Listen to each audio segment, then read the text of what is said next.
How's it going, everybody? As the Daybreak Show continues in here, I'm really happy to have two great guests in studio to talk about some pretty big issues that are happening at the end of the month during this special Focus on Shelton presented by Peninsula Credit Union.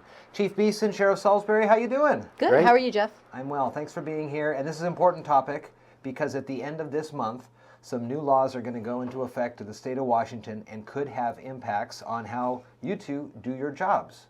They are definitely going to have impacts on how we do our jobs. So I remember listening in on the legislative session this past year, and they had all sorts of groups come to the table and talk, from civil groups, some law enforcement representatives. I think there were even some Seahawks at the table to talk about police reform and the different aspects about that. We started to hear all sorts of phrases over the last year, especially through the election. And when all was said and done, Washington State passed some of the most changed laws when it came to police reform.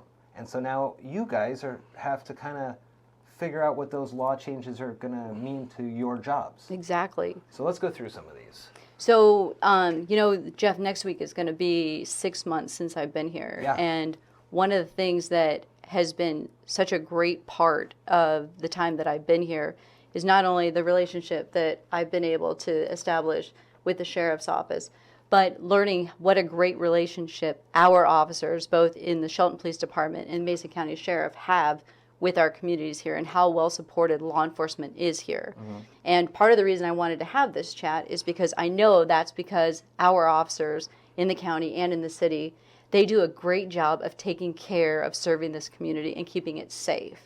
And part of our concern is that some of these laws are going to change the way that we're able to help keep our community safe. Mm-hmm. And we wanted to make sure that people in the public understand that the way we respond to some of these calls may be very different moving forward. We're still going to do our best to keep our community safe, but some of the parameters of how we do that are being challenged. One of the bills that I find being the most challenging for our officers is House Bill 1310. It's called the Use of Force bill. And it has parameters in there that our officers can only use force if they have probable cause to make an arrest, if they're trying to prevent the escape of someone who's under arrest, or if there is imminent harm of bodily injury to any person.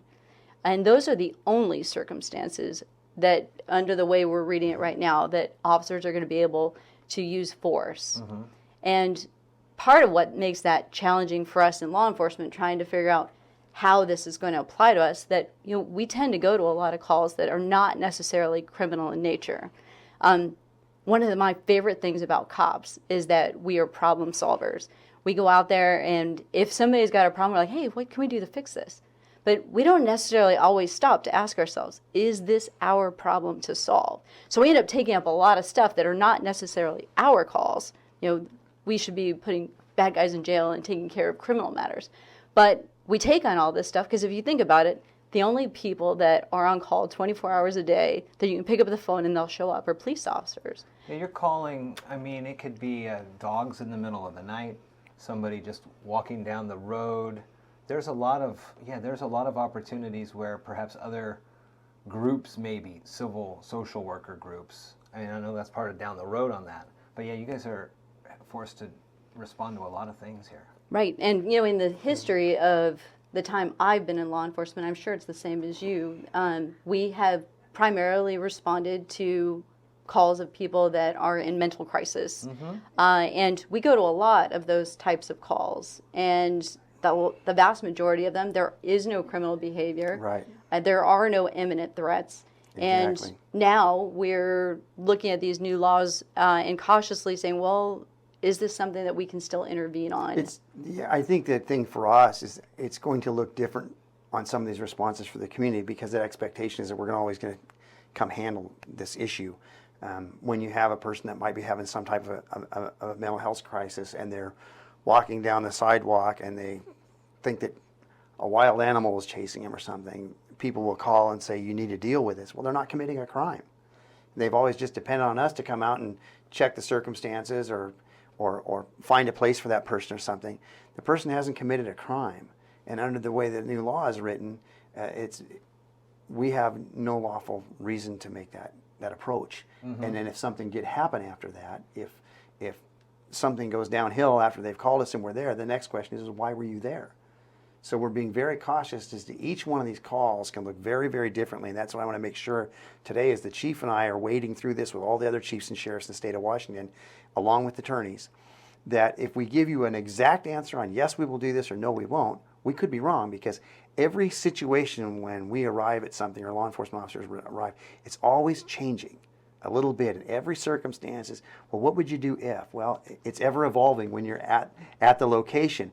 And so what I can give you a direct answer on could change 1 second later. And they say, well, you didn't tell us the truth. Well, that's not true. It's just the situations are evolving. And so we're coaching and training and teaching our officers on these new laws the best way that we can interpret to answer them so we keep our community safe. And as Carole said, or Chief Beason said, that for us, we're somewhat unique here in Mason County because we have one city and the county. And when we have these calls, they are quite mutual. You know, most people don't know exactly where the county line is and where the city's at, and so our officers oftentimes respond much together to calls in the city or out in the county. So we have adequate supply. We're just trying to make sure that people realize that as we move to answering these calls, it may look a little bit different than it does now when we have calls for folks that are specialized in mental health, the DCRs. There's some of that they need to come out and handle because it's not a crime. It's a mental health crisis. Was the definition of force changed, and what does that mean to you for use of force? Well, to be specific, in this law, it says physical force, Okay. and the definition that we're taking this to mean is any time that there's any kind of touching. Okay. So anything where you'd have to put your hands on somebody, in our understanding, is going to be physical force. So, you know, we still want to be able to help those folks, and if they're voluntarily going to go and get that help, of course we're going to help facilitate that. But because this community has been so used to officers being able to come out and take care of all of these things, if it looks different moving forward and we're not able to handle some of the things the way we have historically, we want to make sure people understand it's not because officers don't want to help them. It's that we're trying to make sure that we are following these new laws, and we're being cautious until we really understand fully what the intention and what the language really means. The question that you just asked, Jeff, yesterday we were on a Zoom conference with 420 law enforcement agencies or chiefs and sheriffs across the state of Washington listening to this and having some attorneys comment. And the very question that you asked came up. What exactly is defining the use of force? Well, it's not necessarily defined. And so is force just touching somebody by the hand? Is somebody grabbing hold of somebody? And force, apparently physical force, is anytime you touch somebody now. And we're being very cautious as to when we can and can't do that. When sorry about that. When these were being created, these laws were being created here to go into effect, was law enforcement at the table during these conversations? I'm going to go on the edge a little bit. I think that because of the circumstances going across the country, we were there, but oftentimes not really heard. And I know a number of people, and some of these things that we're talking about, as we read down them as they came out, we're saying, but what you're passing here conflicts with the law that you passed over here, and we're left in the middle trying to decide which one do you mean. And it was like, we're going to pass it. And they did pass some things that are very contradicting, I guess you would say, in nature, which makes it very difficult for our decision making. That's why yesterday we were all on there again, having the opinions of some attorneys give us opinions on those same things because it's not very well defined. Sure. I think my personal opinion is that there's much of this that I'm not sure that the general public really understands when the legislature passed it. And I think now, in the next year or so, they're going to probably have to go back and modify some of these things because it just simply doesn't match, and it puts us in conflict sometimes. So we're just trying to do the best job we can to follow the law that's the way it's written, because that's what we take an oath to do. But when they're conflicting, it's very difficult, and we're the ones that have to make that call. And everybody in the state of Washington is wading through that. I just saw A letter came to me today from another sheriff that he put out something in their community and said, just very generally, that the responses that you see us making, just so you're aware as a community, may look very, very different than they have in the past and may not meet the same expectation that you have of us, but because the laws have changed, we have to be compliant with that. Because of the changes in the use of force, I mean, when you look in your departments, in the Shelton Police Department and the Sheriff's Office, I know every year it's all after the year is up, numbers game. When it comes to the use of force, I mean, you have those numbers. Do you have them? Yes. What are the numbers? Well, how many? Ours are very, very close, and they're very, very low. Okay. Yeah, Carole I had actually hers. looked this up because, being the new guy, I want to know how things are going on in my department. And to piggyback on what the sheriff had said, we use force very, very infrequently. So I had my folks run some numbers for us, and they went back as far as 2017. And for every 1,000 calls that go on in the city, our officers have to use force less than 5 times for every 1,000. So, there's some misperception when it comes to officers in de-escalation. There's this thought that we have to get mental health professionals out there so they can de-escalate. But I'm sure the sheriff will agree with me. Our folks are very good at de-escalating situations. 99.995% of the time, we're able to talk people into doing what we need them to do without having to use force. And I think it's really important for people in the public, and I know your numbers are very similar They're very, to very ours. close. I hate to, we gave those to you before Chief read those off on our use of force, but it's about the same, like 0.003 or something. It's next to nothing. It's statistically insignificant, really. And then do you have further information on that, whether or not those folks are, further impaired, where, if they were perhaps cognizant of what was going on, they could have reacted without that use of force? I don't have the specific data on that, but you can imagine that 0.005 people in 1,000 calls that this happens. You're talking about your people that, in order to de-escalate, you have to have somebody that's willing to cooperate. You have to be able to find those triggers and hooks to get people so that they want to do what you want them to do. And if you think about that, if you have someone that is so mentally ill that they aren't comprehending what you're trying to tell them, or they are under the influence of drugs or alcohol and they can't rationally respond to what you're saying, or you're somebody that is going to be arrested and you're saying, well, you're going to have to force me. Those would be the circumstances where we're going to end up using force. So in those situations, I don't think de-escalation is going to work for you. And that is essentially the only time really that we're going to have to use force. And when you talk about using force again, if they technically haven't committed a crime, why are you putting your hands on them, is the way this new law is. That's what puts us in a tough spot. Maybe this person needs to be assisted into protective custody or something, but yet you go and put your hands on them. Now, should you have done that because you're not allowed to use force in the situations that she just read? It doesn't apply there.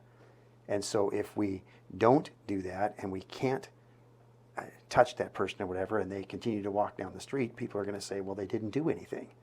Well, the law doesn't permit us in some circumstances, and the circumstances can vary widely. I know somebody will call in and say, oh, that's not true, but they do vary widely. It may put us in the position that we may have to walk away from that, and there are some things in the law that they have actually clearly stated that we should walk away from. And so it's very challenging. We can get into some of those later, but this is the end of the month, right? This is happening. Where can citizens learn more about these in layman's terms? So you can look up the House bills on there and read them for yourself. Some of them are House bills and some are Senate bills, but you can look at the 2020 legislative session and you'll be able to find those. And then if 6 months down the road, a year down the road, that these laws seem to be overarching, I would imagine there would be some sort of civilian group that would gather, a rules committee or something like that. Would you guys do that within the city and the county to look at these and put it to the legislature, or is this a statewide thing that Jeff, we're already, I just reached out to one of the policing agents in the state. One of the things that we're doing, and I think you're doing the same thing, or Ryan probably talked about it today, or Chief Sperling did, we're keeping track of the types of calls that we go to where the new law has impeded our ability basically sometimes to keep somebody safe or the community safe. And we're keeping examples of those and how many times a year we do that to be able to present back to the legislature, here's another example of where these conflicted and we couldn't do something. We're keeping our own internal statistics and numbers and circumstances together for that, so that and I think many police agencies are, so that we can go back and say, listen, these were all the times that we were not able to be effective at all because of the laws and the conflicts in the law. It's a really challenging, I mean, when you have a number of different attorneys and you ask them the question, the answer is, well, that's a really good question. That's something we should look into further. That wasn't the answer I was looking for. I'm asking a legal question. Usually they'll talk for hours. If they don't talk very much, and you know you're in trouble, perhaps. And then they say, and I've heard one tell us, well, when it happens and we go to court, we'll see where it falls. Sure. Well, no, I'm sorry. That's us out there that have to make that decision, and we want more distinctive answers. But even for them, it's very challenging to come up with it. And usually in a split second, we don't get to Yeah. go back and research it we before we make that talk decision. about it on the sidewalk, and Right. it happens quickly. So I think what one of the things that I wanted to bring to this, and Carole might have had some other points to make on some of these cases, is that they're reassuring the community. And what has been really nice this last few months is the amount of time that our agencies have spent working together looking at this, because we work very closely. Carole and I were both at the same training, sitting together with our line troops, taking in this information together, just is new for us too, and trying to figure out the very best way that we can keep our community safe. And when I say our community, I know that both the tribal chiefs have the same obligation, or looking at the same thing. And it's in a way, it's unique, but it's really nice here. If I need to pick up the phone and call the city chief, I can call the city chief immediately. I don't have 10 city chiefs to call within one county, and we can get on something really quick and try to resolve the situation. And it's unique. We're a little bit smaller here, but it's been very nice. And I think our offices, I'm not saying we are the first, but we're a couple of the first agencies in the state to take the bull by the horns and sit down and evaluate these things and do some training with our staff on that. And Chief Sperling's done a great job of putting that together. Our agencies have worked mutually, and we're training in the same room together back and forth. When we have more, this sounds like a whole bunch of non-definitive to go on here with you today, and it is non-definitive because it's very difficult to find anybody that will come out and give you a definitive answer, because they don't want to be wrong either. And so we're all just wading through this together, trying to put the best outcome. Well, and to go one step further, we realize that, some of the, I think that part of their intention is to take some of the non-law enforcement calls and put them back on mental health or substance abuse counselors, and have them handle it, because they have an expertise in that. We tend to be jacks of all trades. We handle the crisis part, but we don't diagnose anybody. We don't run treatment centers. Those are the folks that are the experts in that field. And I think the intention here is to get it so that those folks are, aces in their places, taking care of those types of issues. So we're not only working on our response, but we're also trying to bridge that gap, because we know that people call the police because they don't know who else to call. Sure. If they've got a crisis, who's going to come 24/7? It's going to be us. So if we can't help them the way we have in the past, we're working with our partners in behavioral health and with the law enforcement assisted diversion program To get them to respond. Yeah. those resources available. So if our officers are calling and saying, hey, we can't help you, but here's the number of somebody who can, and make sure that we're setting those entities up for success if they're responding out there to those calls. So we're having those meetings too to make sure people aren't left high and dry, where you call the police and we're like, sorry, we can't help you, and we're not going to help you. We're going to make sure that we have resources that we can at least refer people to. In the Sheriff's Navigator program, starting next week, we all have access to that. Yeah. So Abe Gardner he's been really instrumental in helping people get those resources and connecting them so that they have more than just the police as an outlet. Good. So I argued we're for that hoping for years. Yeah. And when I first got here, to have something like that, and now we've got that. But again, this is the uniqueness, I guess, of our agencies, because we work so closely. The person that's having that circumstance in their life is very trying, doesn't necessarily stay in the city or stay in the county. They might be on the edge of the county walking into the city, and we're both dealing with that. So it makes sense to us that when we do a referral, that those referrals go to the same individual to help find them services. And that just, and now that happens to be Abe and the Navigator program, that we kind of got that going a little ahead of this. And now Thank many goodness. other areas in the country are, what are we going to do? And we're actually the leading edge of most of the state right now by having that, which worked out great for us. But we have an excellent person involved in that. So if that person is a mutual person between the city and the county, that our officers deal with that, when we write a referral back to the Navigator, he goes, oh, I've got 2 of those from the city as well, and we're working in this area, so I'll inform them and get the right people on board. It's really nice for us to be able to have that reference. And the other big part of that I emphasized strongly a few years ago, advocated for, was that position be in Mason County, that it not be the Thurston Mason mental health thing and everything's in Thurston County. I wanted that person here. And boy, what a help that's been, that we work, and to put in a little bit of a plug for the health department, Abe is actually employed by Dave Wyndham's office through the health department. And I say that he's kind of on loan. He happens to be in our office, but he's being paid next door. It's a very shared resource, and sharing it back and forth with the city for all of us makes it better for everyone. So we were a little ahead of the game, everybody else on that, but it's worked out great for us. There are a lot of changes happening again at the end of the month, and I think for everybody to show a little grace and patience on both sides of all of this as we move through it into August, and there's opportunities for citizens to learn more. You can start at House Bill 1310. You can Google use of force changes Washington State 2020. There's all sorts of ways that you can get that information, learn about what happened, and learn about, if you take exception, how to change it, or if you agree, how to advocate for it. Focus on Shelton right now. Peninsula Credit Union brings us these. We're happy to have them on board, and I'm really happy to have in studio Chief Beason and Sheriff Thanks for Salisbury. kind of breaking Thanks the for ice having on this, us. Jeff, and getting us. I know we helping us wanted to move talk a forward little as we bit go. more about this, and maybe we've got some more opportunities down Yes. the road. Absolutely. Thank you very much. Thanks for your time, Jeff.